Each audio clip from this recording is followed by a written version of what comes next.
গতকাল ২১শে জুলাইয়ের মঞ্চ থেকে একেবারে তীব্র আক্রমণ শানাতে দেখা গেল মমতা বন্দ্যোপাধ্যায় এবং অভিষেক বন্দ্যোপাধ্যায়কে বিজেপির বিরুদ্ধে। কেন্দ্রীয় বঞ্চনা নিয়ে তারা সরব হলেন এবং অভিষেক বন্দ্যোপাধ্যায় দুটি ডেট অ্যানাউন্স করলেন, একটি ৫ই আগস্ট এবং একটি ২রা অক্টোবর। আপনার নিশ্চয়ই মনে আছে, কাল অভিষেক বন্দ্যোপাধ্যায় বলেছিলেন যে ৫ই আগস্ট বিজেপি নেতাদের বাড়ি ঘেরাও করা হবে। অভিষেক বন্দ্যোপাধ্যায়ের সেই যে হুঙ্কার, তিনি যে হুঁশিয়ারি দেন এবং তিনি যে কথা বলেন, তার বিরুদ্ধে কিন্তু এবার আমরা যেটা দেখলাম যে রবীন্দ্র সরোবর থানায় অভিযোগ দায়ের করা হলো। ইমেল করে অভিযোগ দায়ের করলেন বিজেপি নেতা রাজস্বী লাহিড়ী। আরও একবার জানায়, অভিষেক বন্দ্যোপাধ্যায়ের ৫ই আগস্ট বিজেপি নেতাদের বাড়ি ঘেরাওয়ের ডাক প্ররোচনামূলক, এমনটি কিন্তু বিজেপির তরফ থেকে বলা হচ্ছে।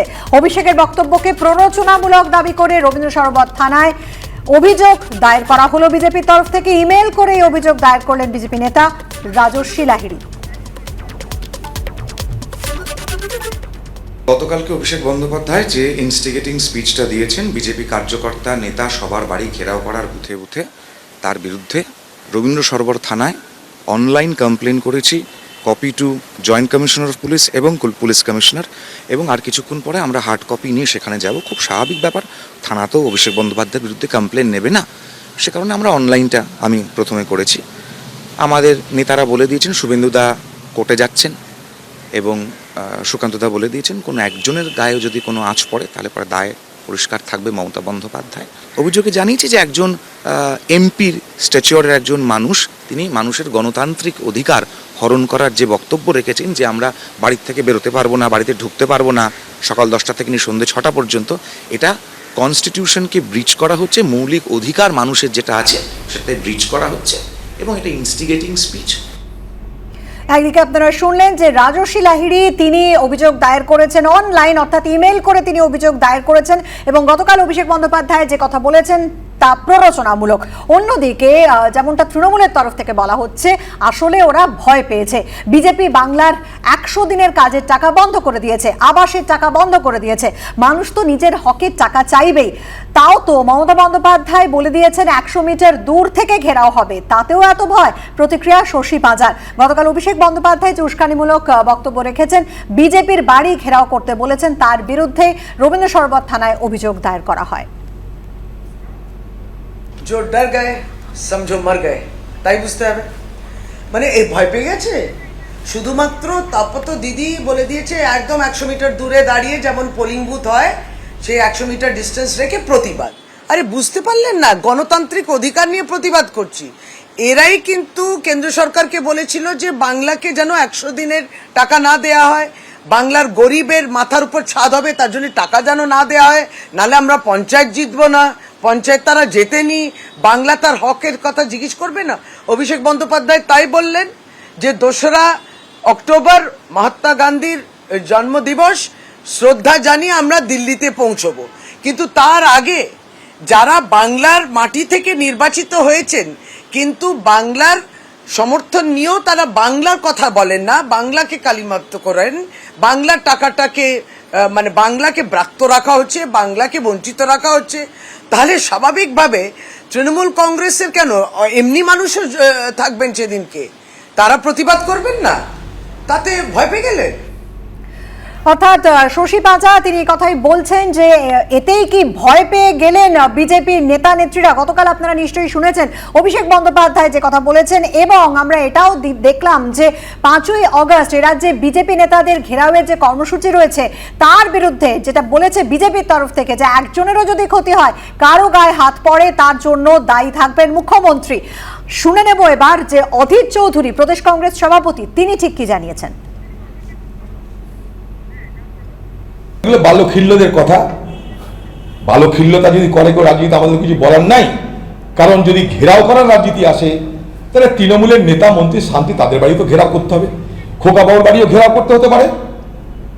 কারণ চুরি যেভাবে বাংলায় আস্তে আস্তে শিকড় বাকড় বিস্তার করেছে, তাতে কোথাও তৃণমূলের নেতা নেত্রীরা সেখান থেকে তারা দূরে নয়। আমি একথা বলছি যে তৃণমূলের সব লোক চোর না, কি তৃণমূলের নেতা মন্ত্রীদের মধ্যে যেভাবে দুর্নীতিগ্রস্ত ব্যক্তিদের সংখ্যা দিনের পর দিন বাড়ছে ভয়াবহভাবে, তাতে বাড়ি ঘেরাওয়ের কর্মসূচি নিলে আগামী দিনে মানুষ তাদের বাড়িও ঘেরাও করবে, কারণ সকলের টাকা জমা আছে তাদের কাছে। কত হাজার কোটি টাকা ঘুষ নিয়ে বসে আছে তারা, প্রতিশ্রুতির বিনিময়ে কেউ আমরা জানি না। তাই হোক না, ঘর ঘেরাওয়ের বাড়ি ঘেরাওয়ের রাজনীতি যদি চালু হয় হোক, তাতে তৃণমূলের নেতা নেত্রী তারাও কিন্তু রেহাই পাবে না। গতকাল অভিষেক বন্দ্যোপাধ্যায় 5ই অগস্ট ঠিক কি কর্মসূচির কথা ঘোষণা করলেন শোনাবো আপনাদের আরেকবার। 5ই আগস্টে এদের বাড়ি ঘেরাও হবে, আর তারপর এরা যার পা ধরে রাজনীতি করছে দিল্লিতে তার দপ্তরও ঘেরাও হবে। আগামী 5ই আগস্ট শনিবার বিজেপির ছোট বড় মাঝারি সেজো মেজো বুথ থেকে শুরু করে, অঞ্চল থেকে শুরু করে, ব্লক থেকে, বিধানসভা থেকে, জেলা থেকে, রাজ্য, যে কটা নেতা আছে আপনার ব্লকে একটা তালিকা তৈরি করুন। আগামী 5ই আগস্ট শনিবার শান্তিপূর্ণভাবে এদের বাড়ি ঘেরাও করুন।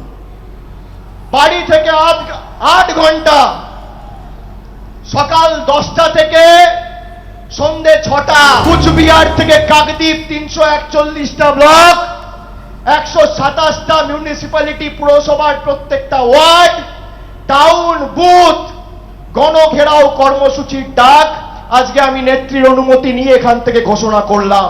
5ই আগস্ট অভিষেক একটা প্রোগ্রাম ডিক্লেয়ার করেছে, কিন্তু আমি বলবো এটা ব্লক ওয়াইজে করতে, বুথ ওয়াইজ না করে সিম্বলিক করবে, 100 কিলোমিটার দূরে করবে, যাতে বাড়ির লোকজন বেরোতে আসতে অসুবিধে না হয়, এবং ব্লকে ব্লকে করবে। মুখ্যমন্ত্রীর আশকারাতে এগুলো হচ্ছে। আর এই যে নোংরা রাজনীতি তৃণমূল কংগ্রেস যেটা শুরু করলো, প্রয়োজনে এর পাল্টা আমরা করতে বাধ্য হবো। আমরা বাড়ি ঘেরাওয়ের রাজনীতিতে বিশ্বাস করি না, আমরা আগেও বলেছিলাম। এর পাল্টা প্রতিক্রিয়া কিন্তু হবে। মনে রাখবেন, প্রত্যেক ক্রিয়ার সমান এবং বিপরীত প্রতিক্রিয়া আছে। যদি কোনো অশান্তি হয়, আমাদের কোনো কর্মী, আমাদের কোনো নেতার গায়ে যদি হাত পড়ে, তার জন্য যে ঘটনা ঘটবে তার জন্য মুখ্যমন্ত্রী মমতা বন্দ্যোপাধ্যায় এবং তার ভাইপো দায়ী থাকবে। আপনারা শুনলেন অভিষেক বন্দ্যোপাধ্যায় 5ই আগস্ট বিজেপি নেতাদের বাড়ি ঘেরাও সংক্রান্ত বিষয়ে গতকাল ঠিক কি বলেছিলেন, আর এরই পরিপ্রেক্ষিতে রবীন্দ্র সরোবর থানায় অভিযোগ দায়ের করলেন বিজেপি নেতা রাজস্বী লাহিড়ী। চলে আসছি পরের খবরে। আগামী বছরের লোকসভা ভোটের প্রস্তুতি, জেলা শাসকদের নিয়ে রাজ্যের মুখ্য নির্বাচনী আধিকারিক আরিজ আফতাবের বৈঠক। এই বৈঠকে রয়েছেন জাতীয় নির্বাচন কমিশনের আধিকারিকরাও। আগস্ট মাসে রাজ্যে আসছেন জাতীয় নির্বাচন কমিশনের প্রতিনিধিরা। রুমা পাল আমাদের সঙ্গে প্রতিনিধি এই মুহূর্তে সরাসরি রয়েছে। রুমা, আগামী বছরের লোকসভা ভোটের প্রস্তুতি শুরু হচ্ছে, কি বিস্তারিত খবর পাচ্ছ তুমি?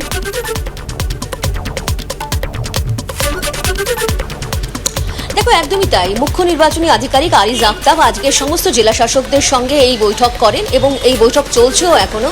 জানিয়ে রাখি যে 1 আগস্ট থেকে ফার্স্ট লেভেল চেকিং ইভিএম এ শুরু হচ্ছে, সেটা 10ই অক্টোবর পর্যন্ত রাজ্য জুড়েই চলবে, এবং 19শে আগস্ট সেখানে কিন্তু জাতীয় নির্বাচন কমিশনের 3 জন ডেপুটি নির্বাচন কমিশনারের আসার কথা রয়েছে। এবং ইতিমধ্যে আজকে যে বৈঠক হচ্ছে সেখানেও কিন্তু জাতীয় নির্বাচন কমিশনের একজন পর্যবেক্ষক উপস্থিত রয়েছেন। মূলত দেখো, এই যে ইভিএম এর যে ফার্স্ট লেভেল চেকিং 1 আগস্ট থেকে শুরু হচ্ছে, 5% ইভিএম চেকিং করা হয়, এবং ভিভিপ্যাটের সঙ্গে তারা যথাযথ কাজ করছে কিনা সেটা দেখা হয়, এবং পরবর্তীতে রাজনৈতিক দলের সমস্ত প্রতিনিধিদের ডাকা হয় যাতে স্বচ্ছতা বজায় থাকে। এবং ইতিমধ্যেই জানিয়ে রাখি, যেহেতু এটা প্রস্তুতি বৈঠক শুরু হয়ে গেল সমস্ত জেলা শাসকদের নিয়ে, এরাই কিন্তু জেলা নির্বাচনী আধিকারিক হিসেবে তারা পরবর্তীতে কাজ করবেন। সেই কারণে তাদের প্রথমেই যেটা স্টেপ হচ্ছে যে ইভিএম এবং ভিভিপ্যাট সমস্ত ঠিক আছে কিনা, এবং সমস্ত যে ইভিএম রয়েছে সেটা ঠিকভাবে চলছে কিনা, ফার্স্ট লেভেল চেকিং হচ্ছে কিনা। এবং তারপরে যেটা বললাম যে 19শে আগস্ট জাতীয় নির্বাচন কমিশনের ডেপুটি নির্বাচন কমিশনার 3 জন আসছেন, এবং রাজ্যের যিনি দায়িত্বপ্রাপ্ত ভারপ্রাপ্ত রয়েছেন সেটি নীতেশ ব্যাস, তিনিও আসবেন সেক্ষেত্রে। এবং তার আসার পর সমস্ত প্রস্তুতি তারা খতিয়ে দেখবেন, এবং এই আসার পরে কিন্তু পরবর্তীতে আসবেন একদম জাতীয় নির্বাচন কমিশনের ফুল বেঞ্চ, এবং তার আগে সমস্ত প্রস্তুতি ইভিএম থেকে শুরু করে ভিভিপ্যাট, এবং তারপরে ভোটার তালিকা। দুদিন আগে কিন্তু ভোটার তালিকা নিয়ে কথা বলা হয়েছিল, রাজ্যের বিভিন্ন জেলা যেগুলো রয়েছে সেক্ষেত্রে সমস্ত জেলার বিভিন্ন আধিকারিক রয়েছে, তাদের সঙ্গে বৈঠক করেছিলেন মুখ্য নির্বাচনী আধিকারিক। অর্থাৎ দেখা যাচ্ছে ভোটার তালিকা থেকে ইভিএম ভিভিপ্যাট সমস্ত প্রস্তুতি সেরে রাখতে চাইছে, কারণ বুঝতেই পারছো যে অগস্ট মাসে যখন জাতীয় নির্বাচন কমিশনের প্রতিনিধি দল আসবে, এবং তারপরে সমস্ত বিষয় খতিয়ে দেখার পরে কিন্তু ফুল বেঞ্চ আসবে, এবং তারপরে বলা যেতেই পারে একেবারে লোকসভা ভোটের যে প্রস্তুতি সেটা কিন্তু শুরু হয়ে গেল। এবং জেলা শাসকদের এই মিটিং থেকে কিন্তু এই প্রস্তুতি বৈঠক শুরু হলো, এমনটাই বলা যেতে পারে। রুমা, তোমাকে ধন্যবাদ।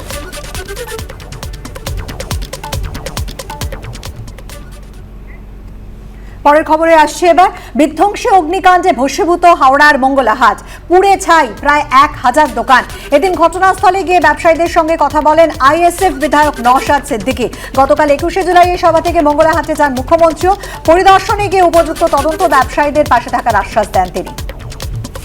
কিছুক্ষণ আগেই মঙ্গলাহাটে পৌঁছেছেন আইএসএফ বিধায়ক নওশাদ সিদ্দিকী। ব্যবসায়ীদের সঙ্গে তিনি কথা বলেন।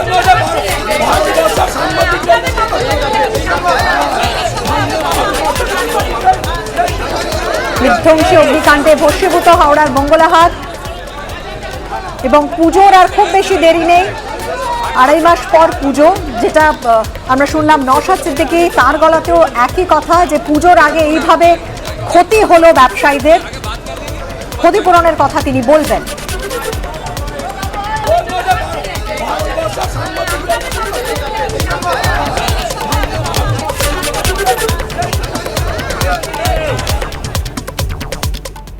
আমরাও চাইবো ব্যবসায়ীরা আবার মূল স্রোতে ফিরে আসুক, তারা ব্যবসাটা ঠিক করে করুক, 1 নম্বর। দ্বিতীয় কথা, মুখ্যমন্ত্রী অনেক কথা বলেন, ডবল চাকরির কথাও বলেছিলেন, এখন চপ বিক্রি নিদান দিচ্ছেন। এদের ক্ষেত্রে কি হবে আমি জানি না। এর আগে ঈদের আগে পড়লো আপনার লাডলো বাজার বাউরিয়াতে, আর পুজোর আগে পড়লো আপনার মঙ্গলাহাট। পুজোর এই মার্কেট আসতে চলেছে, এখন বিভিন্ন জায়গা থেকে ব্যবসায়ীরা আসবে, এখান থেকে মাল নিয়ে তারা বিভিন্ন রাজ্যে যায় বিক্রি করে। কারণ পর্যাপ্ত পরিমাণে মাল মজুত করে রাখা ছিল, যে ক্ষতি হয়েছে, ক্ষতিপূরণ না দিলে এদের ঘুরে দাঁড়াতে পারবে না। চোখ রাখবো পরের খবরে। খোদ তৃণমূল কাউন্সিলরের বিরুদ্ধে সরকারি জমি দখলের চেষ্টার অভিযোগ। রণক্ষেত্র বোলপুরের কাশিম বাজার এলাকা। কাউন্সিলরকে পার্টি অফিসে আটকে রেখে বিক্ষোভ দেখালেন বাসিন্দারা। অভিযোগের তীর 18 নম্বর ওয়ার্ডে তৃণমূল কাউন্সিলর তাপস সরকারের বিরুদ্ধে।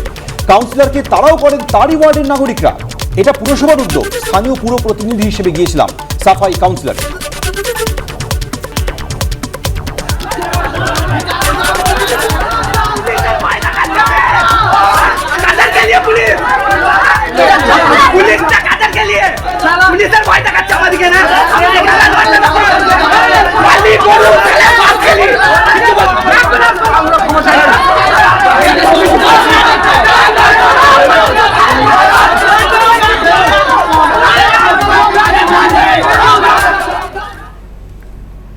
ব্যালট পেপার উদ্ধার হলো আবার। ভোট শেষ হয়ে গেছে বেশ কিছুদিন হলো, কিন্তু ব্যালট পেপার উদ্ধার হয়েই চলেছে একের পর এক জায়গা থেকে।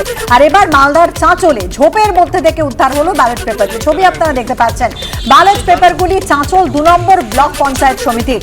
শাসক ও বিরোধী দলের প্রতীকে ছাপমারা ব্যালটগুলি পড়েছিল ঝোপের মধ্যে। গতকাল সেগুলি উদ্ধার করে চাঁচল থানার পুলিশ। বিজেপির দাবি, উদ্ধার হওয়া ব্যালট পেপারগুলি যে আসনগুলির, সেখানে তৃণমূলের কাছে অল্প ব্যবধানে হেরেছে বিজেপি।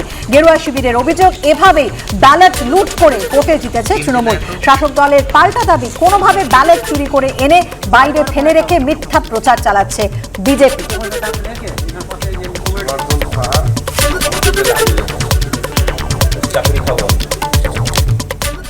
একদিকে মালদার চাঁচলে উদ্ধার হচ্ছে ব্যালট পেপার, আর অন্যদিকে সেই মালদারই বৈষ্ণবনগরে উদ্ধার হলো বোমা। বৈষ্ণবনগরের চন্দ্রমোহন দাস গ্রামে লিচু বাগানের মধ্যে রাখা ছিল বোমা ভর্তি 2টি প্লাস্টিকের জারিকেন। গোপন সূত্রে খবর পেয়ে গতকাল সেখানে অভিযান চালিয়ে বোমাগুলি উদ্ধার করে বৈষ্ণবনগর থানার পুলিশ।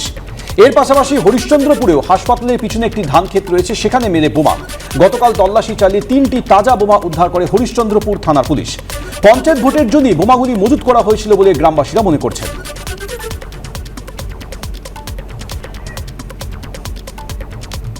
मित्रों,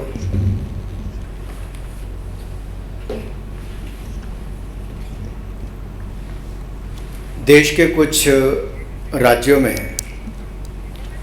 महिलाओं के प्रति जो अत्याचार दुष्कर्म की घटनाएं बढ़ी, वो बड़ी दुर्भाग्यपूर्ण भी हैं, चिंताजनक भी हैं, क्योंकि कानून व्यवस्था राज्य की जिम्मेदारी है। और बहुत सारे राज्यों में देखा गया कि बहुत कुछ घटने के बाद भी कोई उचित कदम नहीं उठाए गए, और ऐसी घटनाएं मानवता को शर्मसार भी करती हैं। लेकिन कुछ लोग राजनीतिक चश्मे से ही सब चीज़ों को देखते हैं। अब एक और नारी अस्मिता बिहार में तार तार है। नीतीश तेजस्वी के चश्मे से बिहार में बाहर ही बाहर है। उनको वहाँ पर बेगूसराय में जो घटा वो आप सबके सामने है, लेकिन मुख्यमंत्री उप मुख्यमंत्री की तरफ से एक शब्द ना आना ये दिखाता है कि महिलाओं के प्रति अपराध बढ़ भी रहा है और अपराध करने वाले को संरक्षण भी मिलता है। एक और राजस्थान है जो टूरिज्म की दृष्टि से बहुत महत्वपूर्ण है, बहुत खूबसूरत राज्य है, संस्कृति बहुत, और राजस्थान में टूरिस्ट इतने आते हैं कि उसके कई कारण हैं, बहुत अच्छा सब कुछ था, लेकिन 5 वर्षों में राजस्थान कहाँ पहुँच गया।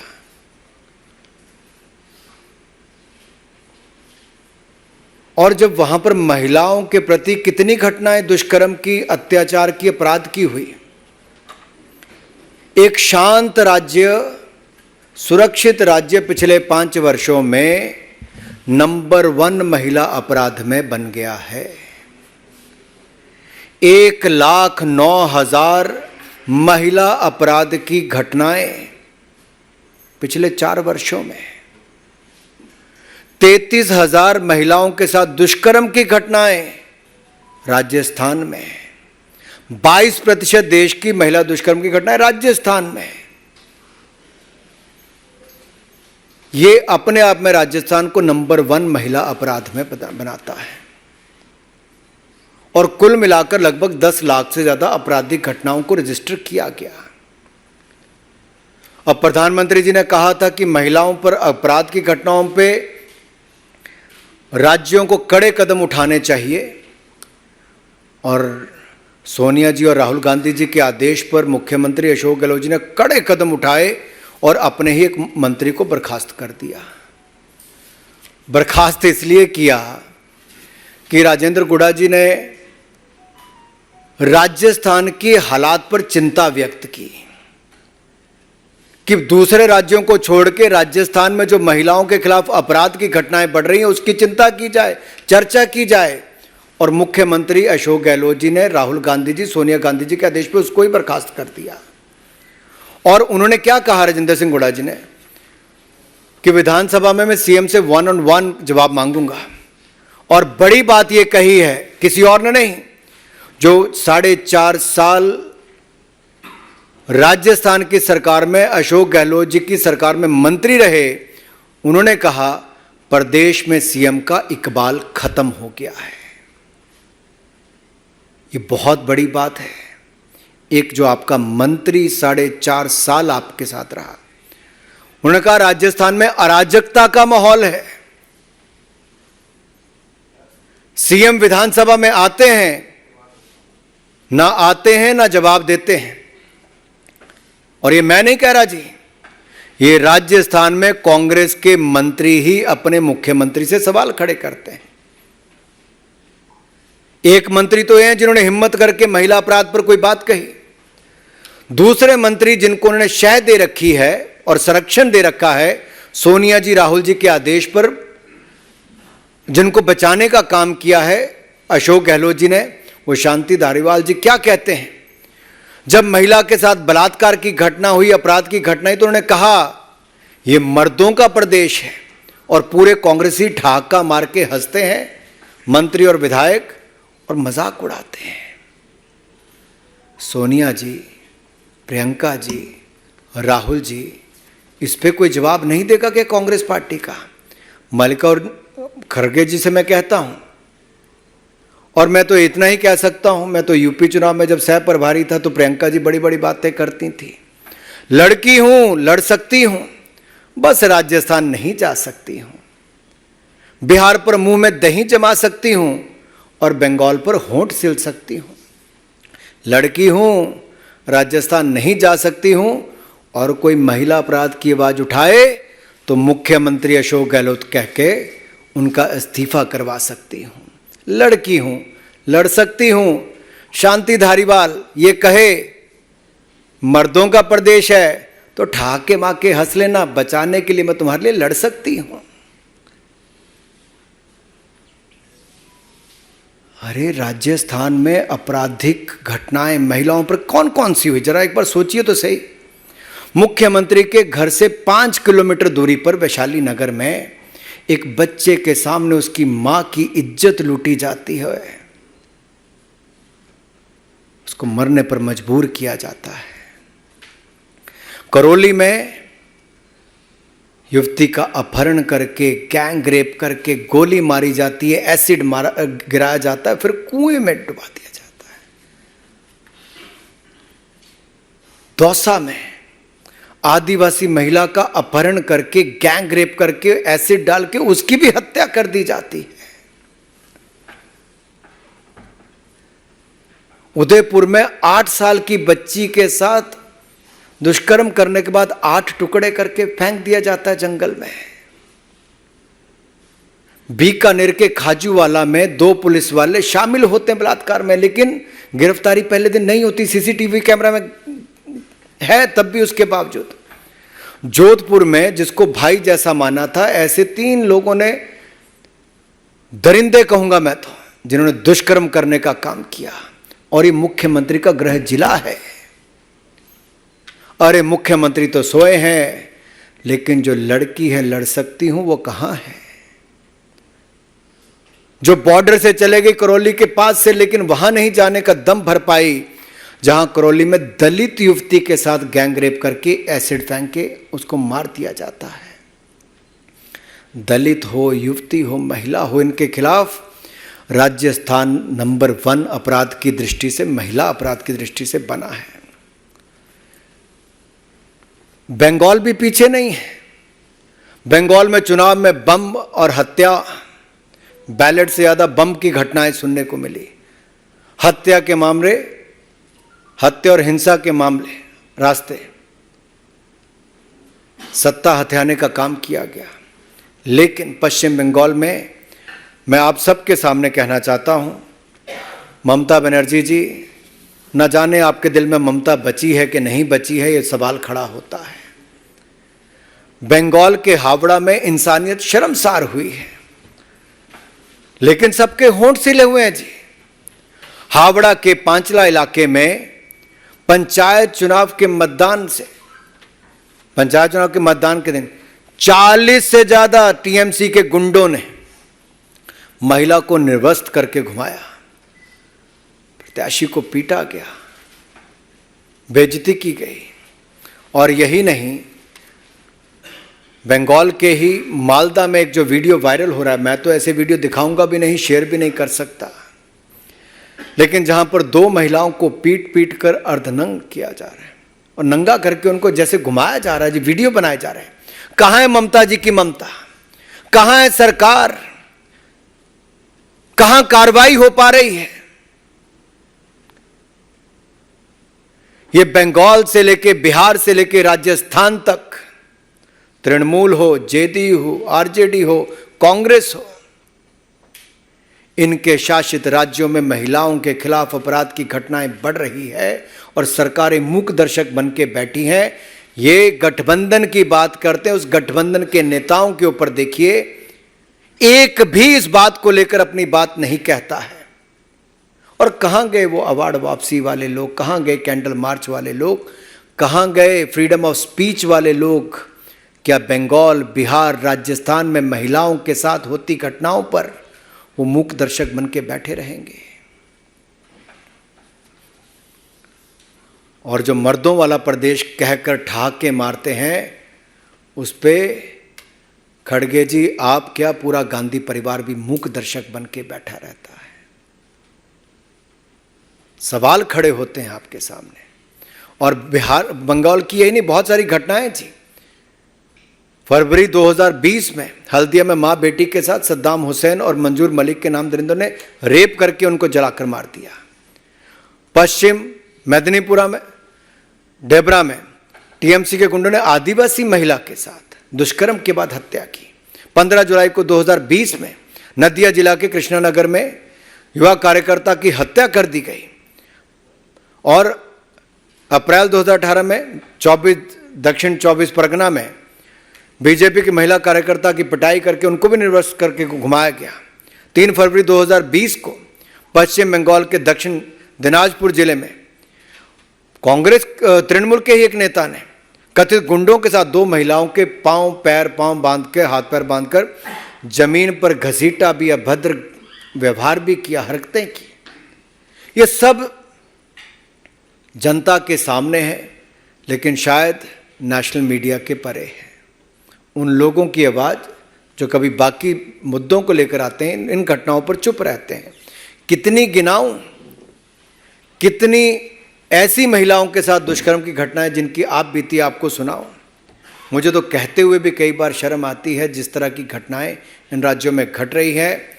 लेकिन जो राज्य बंगाल कभी भारत के लिए ऐसे नेताओं के योगदान के लिए जाना जाता था, जिनका बहुत बड़ा योगदान आज़ादी से पहले, आज़ादी के बाद भी रहा, आज वो बंगाल शर्मसार हो रहा है ममता जी के राज में। अपराध, आतंक और महिला अपराध की घटनाओं को बहुत बल मिल रहा है और संरक्षण मिल रहा है।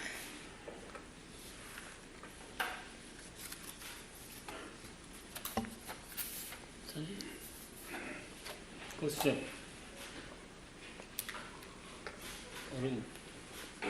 टीवी 18 नीरज न्यूज़ 18 इंडिया से सवाल ये कि अभी थोड़ी देर पहले राजस्थान के मुख्यमंत्री ने प्रेस वार्ता की। प्रधानमंत्री नरेंद्र मोदी ने भी राजस्थान का जिक्र किया था अपने बयान में। अशोक गहलोत का कहना है कि राजस्थान की भावनाएं आहत हुई और प्रधानमंत्री कर्नाटक जाते हैं, राजस्थान जाते हैं, लेकिन मणिपुर नहीं जाते। ये सवाल खड़ा किया। मैं एक सवाल मुख्यमंत्री जी से पूछना चाहता हूं, कानून व्यवस्था राजस्थान की क्या मुख्यमंत्री राजस्थान की जिम्मेदारी है कि नहीं है? क्या जब उनका अपना चहेता मंत्री कहता है महिला अपराध पर, अत्याचार पर, दुष्कर्म पर कि मर्दों का प्रदेश है, तो उसमें अशोक गहलोत शर्मसार होते हैं कि नहीं होते हैं? जब उनका अपना मंत्री राजेंद्र गुड़ा सवाल खड़ा करता है कि मुख्यमंत्री ना विधानसभा आते हैं ना जवाब देते हैं, तो उस पर मुख्यमंत्री का क्या कहना है? मेरा अशोक गहलोत जी से सवाल है कि जब उनके अपने मंत्री ने कहा कि सीएम का इकबाल खत्म हो गया, तो क्या मुख्यमंत्री इस्तीफा देंगे कि नहीं देंगे? जब उनके अपने जिले में, गृह जिले में हत्या कर दी जाती है, जला दिया जाता है, और उनके अपने मुख्यमंत्री निवास जयपुर से 5 किलोमीटर की दूरी पर वैशाली नगर में महिला के साथ दुष्कर्म करके उसको मरने पर मजबूर कर दिया जाता है, और एक घटना में एक पति के सामने उसकी पत्नी के साथ बलात्कार करके उसको मारने दिया जाता है, तो इस पे अशोक गहलोत शर्मसार होते कि नहीं होते मुझे नहीं पता। लेकिन मेरा सवाल कांग्रेस के अध्यक्ष खड़गे जी और गांधी परिवार के इन सभी नेताओं से है कि राजस्थान की जिम्मेदारी क्या है, भूल गए हैं? अरे जितने महीने सरकार है उतने महीने तो अपनी जिम्मेदारी निभाएं। और प्रधानमंत्री जी ने सख्त शब्दों में कहा है, कोई भी हो, कितने भी हो, सबके खिलाफ कड़ी कार्रवाई होनी चाहिए और होगी। लेकिन राज्य के मुख्यमंत्री, चाहे बंगाल हो, बिहार हो, राजस्थान हो, अपनी जिम्मेदारी से नहीं भाग सकते। Mohit Bhatt, Times now.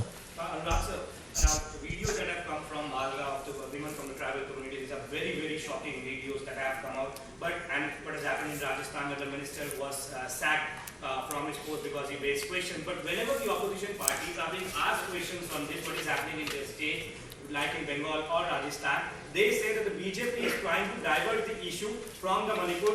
They are not talking about Manipur, but they are completely silent on what is happening in Bengal and Rajasthan. You rightly pointed out, but I would like to say here, can you differentiate between two women? For example, one incident happens in Rajasthan, one incident happens in Bengal or Bihar or Manipur. A crime against women is a crime against women. And the action must be taken as per law. And the law and order is the state subject. The state has to take the action. Why there is a delay and why they are in a denial mode to take action. Why the shelter is being given to those people who are involved in the molestation or in a rape-like incidents or any crime against women. Who is giving shelter to them? That's a big thing. And my big question to all the opposition leader is, will they send a delegation of the opposition leaders to the states like Rajasthan, Bengal and Bihar, क्या विपक्ष के नेता एक delegation Rajasthan, Bengal और बिहार भेजेंगे वहां पर महिलाओं के खिलाफ हुए अपराध की घटनाओं पर देखने के? हमने यहां से भारतीय जनता पार्टी के राष्ट्रीय अध्यक्ष जी ने एक महिला सांसदों का डेलीगेशन पश्चिम बंगाल भेजा, और मैं आपको बताना चाहता हूं जी, जब वो हमारी महिला सांसद वापस आई, हमारी नेताएं वापस आई, कितनी घबराई हुई थी, और कहीं ना कहीं एक तरह से वो अपनी बातों को, अपने अनुभव को बयान करने से भी घबराहट नजर आती थी। तो अगर महिला नेता और सांसदों का बंगाल में जाकर वहां का फीडबैक लेने से इतना है, तो वहां की रहने वाली महिलाओं पर क्या बीतती होगी, आप बीती क्या सुनाई होगी, आप कल्पना नहीं कर सकते। कितने भय के वातावरण में पश्चिम बंगाल में महिलाएं जी रही हैं, और जहां पर एक महिला मुख्यमंत्री हो जिसका नाम ममता हो लेकिन ममता ना हो, ममता दीदी क्या बना दिया बंगाल को। Devendra Parashar, India TV.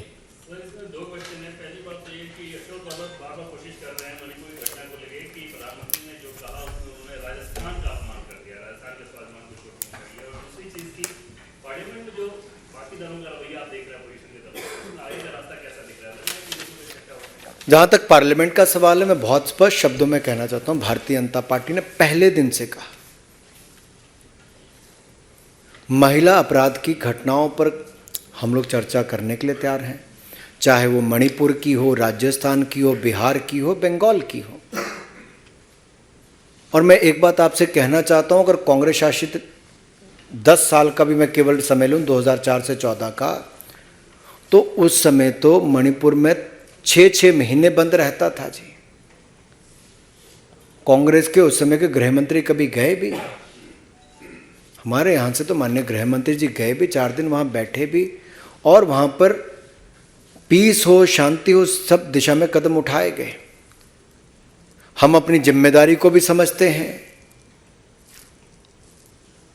हम सही कदम भी उठा रहे हैं, और हम चर्चा भी सदन में करवाने के लिए बिल्कुल तैयार हैं। लेकिन मेरा सवाल यह है कि विपक्ष चर्चा से क्यों भाग रहा है? ऐसी कौन सी बातें हैं जो विपक्ष को चर्चा शुरू करने से भयभीत कर रही हैं? ऐसी कौन सी बातें हैं जो डर पैदा करती हैं विपक्ष में? देखिए, चर्चा क्या बहिष्कार करने से हल निकलेगा कि चर्चा करने से? चर्चा करें, हर विषय को उठाएं। क्यों नहीं 2 दिन सदन चलने दिया?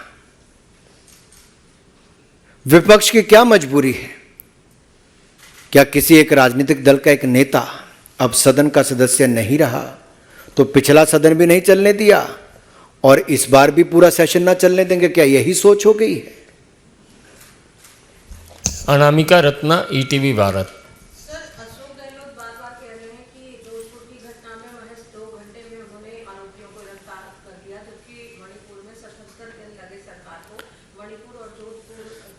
मेरे पास ये मेरे पास कितने दिनों, मेरे पास देखिए अब कितने पेज हैं, 16 पन्नों में कम से कम 132 लाइनें ऐसी हैं जहां पर 33,000 ऐसे महिला दुष्कर्म की घटनाओं की सूची में राजस्थान की लेकर बैठा हूं।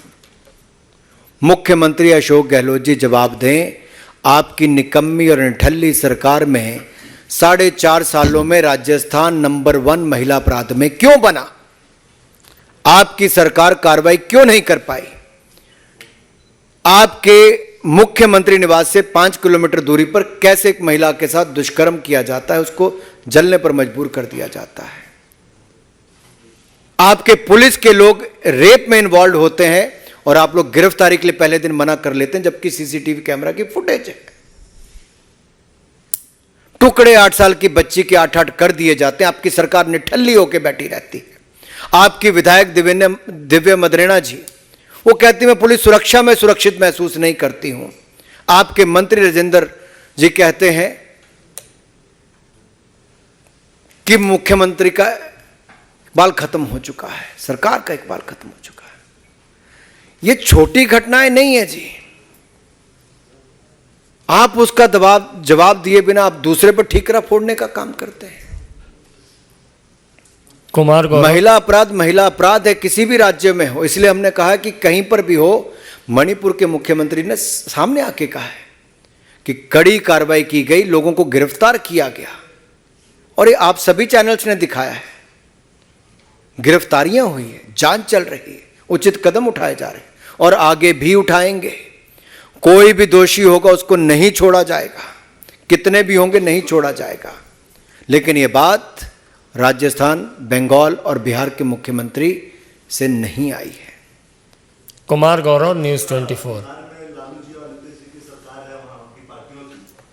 बिहार में भी महिलाओं के साथ जो अपराध हो रहा है उसकी तस्वीर सोशल मीडिया पे वायरल है। साथ ही अपराधियों के मंसूबे भी बढ़े हुए हैं। कल बिहार में ही बॉडीगार्ड सहित एक बड़े आदमी की हत्या कर दी गई। देखिए, मैं तो इतना ही कहूंगा, ये सब आपके सामने है और इस सब पे ही चर्चा बिहार में भी हो। अब बिहार में जब कोई चर्चा करता है, कोई आंदोलन करता है, तो भारतीय जनता पार्टी के एक वरिष्ठ नेता को भी लाठी मार मार के मार दिया जाता है। बिहार का जंगल राज रिटर्न्स ये हो चुका है। और इसलिए मैंने कहा कि नारी अस्मिता बिहार में तार तार है। नीतीश तेजस्वी के चश्मे से बिहार में बहार ही बहार है। और जहाँ तक बंगाल की आपने बात की, मैं इतना ही कहूँगा, ममता निर्ममता का प्रतीक है। यामीन, ANI।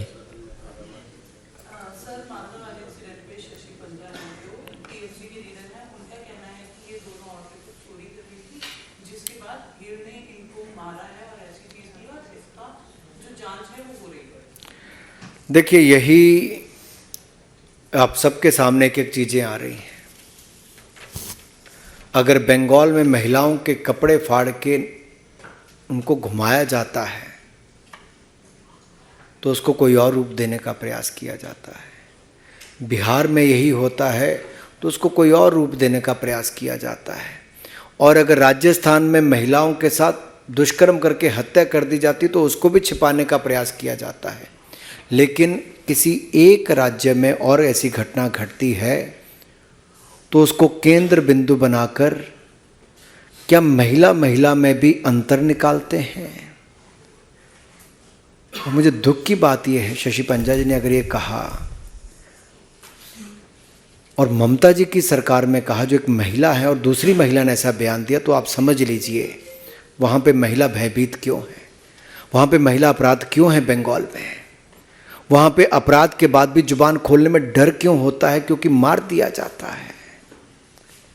और जो हमारी महिला सांसद गई, महिला बड़ी नेता गई, वो भी भयभीत होकर वापस आए, तो उसके पीछे कारण साफ दिखता है जी कि ऐसा बयान अगर वहाँ की बंगाल की नेता दे रही हैं तो साफ दिखता है तो इसको अपराध ही नहीं मान रही हैं। मिलन शर्मा, आज तक। अंतिम प्रश्न है। सर, जैसे आपने बताया कि इन सारे राज्यों में जहाँ बीजेपी की सरकार नहीं है, महिलाओं के साथ दुष्कर्म हो रहा है और पुलिस की जांच भी एक तरीके से नहीं हो पाती है। शशि पंजा के बयान पर भी आपने अभी बोला कि इसको एक अलग कलर दिया जाता है। यही सेम बयान वो कह रहे हैं कि जहाँ मणिपुर का बात है तो बीजेपी अलग कलर देता है। तो सर, जिन राज्यों में आपकी सरकार नहीं है, एक नेशनल कमीशन ऑफ वुमेन हमने नेशनल लेवल पे बनाया है, क्या उनका भी दायित्व नहीं बनता है कि स्टेट कमीशन से इस पर संज्ञान ले? नेशनल लेवल पे हम क्या कर सकते हैं? मेरा जिसके पास जो जिम्मेदारी है उसको अपनी जिम्मेदारी निभानी चाहिए और महिला अपराध की घटनाएं बंद हों, समाज भी जागरूक हो और जिस महिला के खिलाफ अपराध हो, जो इन्वॉल्व है उनके खिलाफ कड़ी से कड़ी कार्रवाई कम से कम समय में हो, ये हमारी मांग भी है। और कानून व्यवस्था राज्य का विषय है, उनको कड़े से कड़े कदम उठाने चाहिए। महिलाएं सुरक्षित हों, महिलाओं का सम्मान बढ़े और महिला अपराध की घटनाएं बंद हो देश में, इस दिशा में आगे बढ़ें। हर राज्य को अपनी भूमिका निभानी चाहिए। चाहे वो राजस्थान के अशोक गहलोत जी अपनी जिम्मेदारी नहीं छुड़ा सकते, चाहे राहुल गांधी जी, प्रियंका जी या सोनिया जी ने जो भी निर्देश दिए हों कि महिला के सम्मान में या महिलाओं के हित में अगर किसी मंत्री ने आवाज उठाई तो उसको बर्खास्त करने का ऑर्डर दे दिया, इससे बड़ा दुर्भाग्यपूर्ण और क्या कदम होगा जी। सुदेशना घोषाल।